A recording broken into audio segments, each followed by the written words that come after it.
हम मौजूद हैं देहरादून नगर निगम के शीशम बाड़ा कूड़ा घर के पास।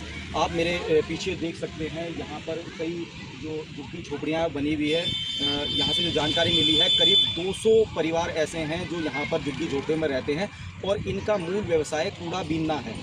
तो ये कूड़ा बीनते हुए जो परिवार हैं, ये तो कूड़ा बीनते ही हैं, यहाँ के जो बच्चे हैं वो भी उन्हीं के साथ में, परिवार के साथ में कूड़ा बीनने का काम कर रहे हैं। तो ऐसे में ये बच्चे जो हैं ये शिक्षा से मुंह मोड़ रहे थे और अपनी आजीविका बनाने के लिए, अपने परिवार की आर्थिकी को सुदृढ़ करने के लिए वह भी कूड़ा बीनने का काम करते थे। पर समृद्ध आश्रय एक संस्था है, वो 1 साल पहले यहाँ पर आई और उन्होंने इन बच्चों को पढ़ाने का काम किया, इन बच्चों को शिक्षा देकर समाज से जोड़ने का काम किया। तो आज के समय में यहाँ करीब 30 से 40 बच्चे जो हैं वो काम कर रहे हैं। संस्था के साथ में तमाम चुनौतियाँ हैं, क्योंकि बच्चे बार बार कूड़ा बीनने के लिए चले जाते हैं। उन्हें बच्चों को ढूंढ के या उनके माता पिता को प्रोत्साहित करके फिर यहाँ तक उन्हें लाना पड़ता है। तो आइए हम संस्था की जो अध्यक्ष हैं और संस्थापक हैं उनसे बातचीत करते हैं। हमारे साथ मौजूद है समृद्ध आश्रय जो संस्था है उसकी संस्थापक और अध्यक्ष निर्मला जी। तो निर्मला जी से बात करते हैं। निर्मला जी, कैसे हुई आपकी शुरुआत, यहाँ किस तरीके से शुरुआत करी, क्या प्रोत्साहन था, क्या आपको ऐसी प्रेरणा मिली कि आपको जो झुग्गी झोपड़ी वाले बच्चे हैं उनको पढ़ाने का काम करना चाहिए? सर, हमारी शुरुआत यहाँ से नहीं, देहरादून से हुई है ये, और ये 2024 से हुई है। मैं एक रेकी मास्टर और पास्ट लाइफ थेरेपिस्ट भी हूँ। मेरा हीलिंग सेंटर भी है सर। लोगों की हेल्प भी करती थी, यानी कुछ भी गिफ्ट देना मतलब। तो वहाँ पे देहरादून में जो वो है काली मंदिर के पीछे भी कुछ इसी तरह की झुग्गी झोपड़ियाँ है। तो वहाँ जाती थी मैं बच्चों की हेल्प करने के लिए। वहाँ भी इसी तरह से बच्चे कूड़ा वगैरह बीनते हैं।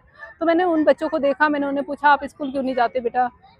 तो उन्होंने बोला कि मैम हम स्कूल तो जाते थे, लेकिन उनके माँ बाप जैसे ये इनके भी ऐसी है सर, ऐसा रहता है इनका कि काम यहाँ है तो यहाँ रुकेंगे, कहीं और काम मिल गया इन्हें तो कहीं और चले जाते हैं। इसकी वजह से इनके बच्चे पढ़ नहीं पाते। तो उनका भी सेम यही कंडीशन है। तो उन्होंने बोला मैम आप हमें पढ़ाओ। तो हमने 2024 में, तब हमारा ये ट्रस्ट नहीं था, ऐसे ही हम उन्हें पढ़ाने लगे 2024 से। और एक दिन ये 2025 में मैं इधर ही आई थी, ऑफिस हमारा आगे है विकास नगर में। तो ऑफिस गई थी, आते ही मैंने यहाँ देखी झुग्गी झोपड़ी, मतलब देखी मैंने यहाँ पे। तो मैंने इन बच्चों से थोड़ी बातचीत करी। इन बच्चों को कुछ भी नहीं आता था सर। जो हमारे देहरादून के बच्चे हैं उन्हें तो थोड़ा बहुत आता भी है, लेकिन इन बच्चों को कुछ भी नहीं आता था पढ़ना। यहाँ पे थे उस समय बच्चे लगभग 35 बच्चे थे। उसमें से एक बच्चा था दीपक, उसकी हमने वीडियो भी बनाई है, हमारा चैनल भी है सर। तो मैंने उसकी वीडियो बनाई, उसने हमें पूरी ABCD सुनाई और सारे बच्चे उसका मजाक बना रहे थे। मतलब ये कंडीशन है सर इन बच्चों की। वो मजाक बना रहे थे कि बोल क्या रहा है, चाहे छोटे बच्चे हो या फिर बड़े बच्चे हो। तो मैंने फिर उसी दिन सोच लिया था कि जो देहरादून में है हमारा सेंटर, वहाँ तो खैर हम कर ही रहे थे काम। तो फिर हमने उसी दिन यहाँ पे सोच लिया था कि अब हम यहाँ भी पढ़ाएंगे। तो 10 अक्टूबर को हमने फिर यहाँ पे भी स्टार्ट किया ये। मैम, किस तरीके की चुनौती आपके सामने आई जब आपने शुरुआत करी? क्योंकि जब आप इस स्तर पे काम कर रहे हैं तो उसकी एरियल अलग चीज़ है, बच्चों को पढ़ाने के लिए अन्य सामग्री चाहिए होती है, आना जाना सब कुछ, आपने अपना परिवार भी देखना है और फिर इन बच्चों को भी देखना है। तो किस तरीके से आपने सब जो है इसका प्रबंधन जो है इसको किस तरीके से मैनेज किया? सर, चुनौतियाँ तो सबसे पहले तो यही आई कि कुछ बच्चों के माँ बाप तो राजी भी हो गए, लेकिन कुछ बच्चों के माँ बाप कहने लगे कि नहीं हम खुद कूड़ा बीनते हैं तो फिर हमारे बच्चे भी यही काम करेंगे, पढ़ लिख के क्या कर लेंगे। बहुत मुश्किल से हमने उन्हें समझाया कि ऐसा नहीं है, हम भाई एजुकेशन देंगे इन्हें, बच्चे अच्छा पढ़ेंगे तो कुछ अच्छा काम भी कर सकते हैं। तो फिर धीरे धीरे करके मानने लगे। और जो सामान है उसको लेके भी थोड़ी बहुत आई चुनौतियाँ, क्योंकि हर चीज़ चाहिए होती है सर इन्हें, पेंसिल, रबड़, बुक, नोटबुक। और यहाँ तो आप देख ही रहे हो कि आज बारिश हो रही है तो बैठने के लिए भी हमारे पास व्यवस्था नहीं है।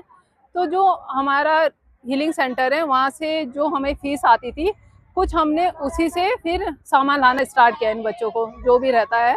और कुछ फिर धीरे धीरे जो मेरे कस्टमर बोलो या फिर फैमिली मेम्बर बन गए हैं, वो लोग भी हेल्प करने लगे। तो इसी तरह से धीरे धीरे चल रहा है सर। जो क्या कहते हैं बाल विकास विभाग है या सरकार है, उससे किस तरीके की अपेक्षा रखती है कि इन बच्चों को एक अच्छा एक वातावरण मिले, एक अच्छी शिक्षा मिले? तो इसके लिए किस तरीके की व्यवस्था यहाँ होनी चाहिए? सर, मैं सबसे पहले तो यही चाहूँगी कि यहाँ पे हमें परमिशन मिल जाए गवर्नमेंट से, और ताकि हम इन्हें यहाँ पे टीन सेट डाल सके कि ना हम इतना एजुकेशन दे सके कि ये स्कूल जाके पढ़ सके। और आगे चल के सर अगर गवर्नमेंट हमारी और हेल्प करती है या फिर कोई और लोग हमारी हेल्प करते हैं तो हम ही भी इन्हें आज पूरा मतलब एजुकेशन देना चाहते हैं। तो जैसा भी हो सर, फिलहाल ये है कि यहाँ पे टीन सेट डालने के लिए हमें परमिशन मिल जाए और टीन सेट डालने के लिए लोग हमारी हेल्प करें।